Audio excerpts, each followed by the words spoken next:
সম্ভবত বন্ধুরা আমার, আজকে সারা বাংলাদেশের মানুষ রাজনৈতিক ক্লান্তি লগ্নে দিন অতিবাহিত করছেন। আপনারা ইতিপূর্বে দেখেছেন বাংলাদেশের অন্তর্বর্তীকালীন সরকার এই বাংলাদেশে নির্বাচনের জন্য তফসিল ঘোষণা করেছেন। ইতিমধ্যে বাংলাদেশের বিভিন্ন অঞ্চল থেকে, বিভিন্ন কর্নার থেকে পত্রপত্রিকা এবং ফেসবুকে বিভিন্ন লোকজনে মিডিয়া করছেন যে অন্তর্বর্তীকালীন সরকার একতরফাভাবে যে নির্বাচন দিচ্ছে, আওয়ামী লীগ এবং জাতীয় পার্টি সহ তাদের আওয়ামী লীগের 14 দলীয় জোট তারা নির্বাচনে অংশগ্রহণ করতে পারছে না।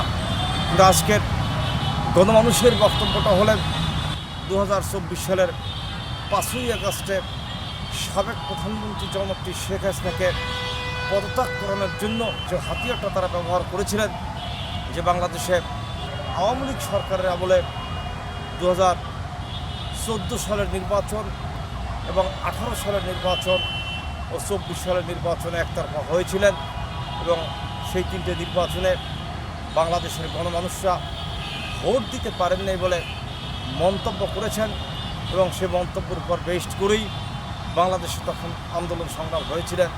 যে আন্দোলনের প্রেক্ষাপটে তৎকালীন আওয়ামী লীগ সরকার 2024 সালের 5ই আগস্টে ক্ষমতাচ্যুত হয়েছেন। ক্ষমতাচ্যুত হওয়ার পরে পরবর্তীতে বাংলাদেশে এই অন্তর্বর্তীকালীন সরকার ক্ষমতা আসছেন। সরকারের প্রধান নোবেলপ্রাপ্ত ডক্টর ইউনূস সাহেব, ওনার আমলে যে নির্বাচন উনি করতেছেন, উনি ইতিমধ্যে পত্রপত্রিকা এবং বক্তব্য দিয়ে বলছেন যে বাংলাদেশে আগামী 12ই ফেব্রুয়ারিতে ঐতিহাসিক নির্বাচন হবেন। ঐতিহাসিক বলতে উনি কী বুঝিয়েছেন? যে ঐতিহাসিক নির্বাচনটা হলেন ওনার শাসন আমলে যে নির্বাচনটা হইতে যাচ্ছেন, সেই নির্বাচনে আওয়ামী লীগ সহ তাদের 14 দলীয় সংগঠন এবং জাতীয় পার্টি তারা নির্বাচনে অংশগ্রহণ করতে পারবে না।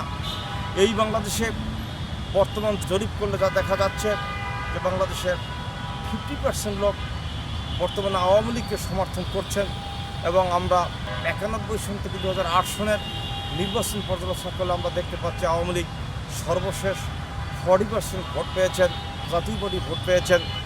আজকে কিন্তু তাদেরকে নির্বাচনে আসতে দিচ্ছে না। বাংলাদেশের 7 থেকে 8 কোটি মানুষ এই আওয়ামী লীগের সাথে অংশগ্রহণ করছেন এবং আওয়ামী লীগে ভোট দিচ্ছেন এবং আওয়ামী লীগকে সমর্থন করছেন। আজকে এই নোবেলপ্রাপ্ত ডক্টর ইউনূস সাহেবের শাসন আমলে এই অন্তর্বর্তীকালীন সরকারের কালীন যে নির্বাচন উনি দিচ্ছেন, সেই নির্বাচনে কিন্তু আজকে আওয়ামী লীগ সহ তাদের 14 দলীয় সংগঠন এবং জাতীয় পার্টি অংশগ্রহণ করতে পারছেন না। এখন ওনার এই নির্বাচনটা ঐতিহাসিক কোন স্ট্যাটাসে হচ্ছেন সে বিষয়ে কিন্তু আজকে জাতির বিবেকের কাছে একটা প্রশ্ন রয়েছেন। উনি যে নির্বাচন দিচ্ছেন সম্পূর্ণ একটি একতরফা নির্বাচন, একঘেয়েমি নির্বাচন এবং কোনো একটি গোষ্ঠীকে উনি ক্ষমতা নেওয়ার জন্য হয়তো এইভাবে একটি নির্বাচন পরিচালনা করছেন। কিন্তু আজকে এই বাংলাদেশের গণমানুষরা বিভিন্ন অঞ্চল থেকে কিন্তু মন্তব্য করছেন যে পূর্বের সরকারই ভালো ছিলেন।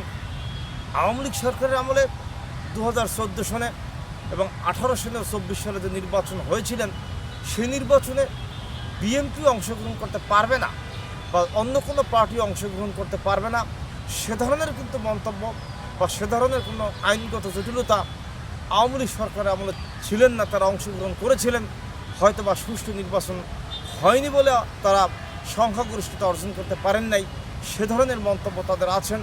বিএনপি এবং অন্যান্য সংগঠনের বক্তব্যটা হয়েছেন যে আওয়ামী লীগ সরকারের আমলে নির্বাচন সুষ্ঠু হয় নাই এবং নির্বাচন সঠিকভাবে হয় নাই বিধে তারা নির্বাচন থেকে ইলেকশনের দিন বর্জন করেছেন। এবং আজকের এই প্রেক্ষাপটে দেখা যাচ্ছে সম্পূর্ণ একটি ব্যতিক্রমধর্মী ইলেকশন, অর্থাৎ আওয়ামী লীগ এবং তার 14 দলীয় সংগঠন এবং জাতীয় পার্টি তারা নির্বাচনে অংশগ্রহণ করতে পারবে না। এই ধরনের কিন্তু মন্তব্য, এই ধরনের কিন্তু আইনি জটিলতা রয়েছেন। এবং ইতিমধ্যে আপনারা জানেন যে প্রধান উপদেষ্টা জনাব নোবেলপ্রাপ্ত ডক্টর ইউনূস সাহেব আওয়ামী লীগকে স্থগিত করেছেন, ছাত্রলীগকে স্থগিত করেছেন। কিন্তু আজকে কি নির্বাচনের উপহার দেবেন? আমার দৃঢ় বিশ্বাস ওনার ঐতিহাসিক নির্বাচন সম্পর্কে আজকে কিন্তু বাংলাদেশের মানুষ জানতে চায় ওনার ঐতিহাসিক নির্বাচনের সংজ্ঞাটা কী।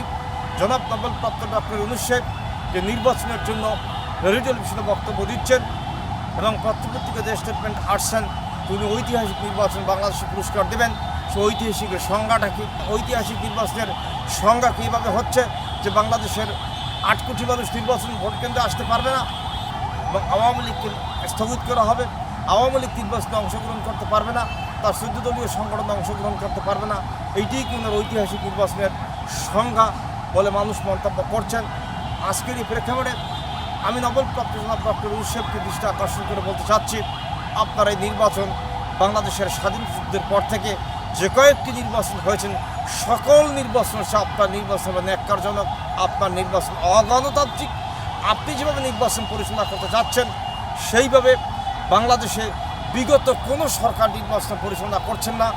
আপনার শুভবুদ্ধি উদয় হওয়ার জন্য আমি আপনাকে উদ্যোক্তা আহ্বান করে আমি আমার বক্তব্য শেষ পর্যায়ে আপনাকে পুনর্বার বলতে চাচ্ছি, আপনার আগামী দিনের নির্বাচন এই বাংলার মানুষকে সহিংস পরিবেশের দিকে ধাবিয়ে দিচ্ছে। আগামী দিনের নির্বাচনে বাংলাদেশের শুভফল বসে আসবে না।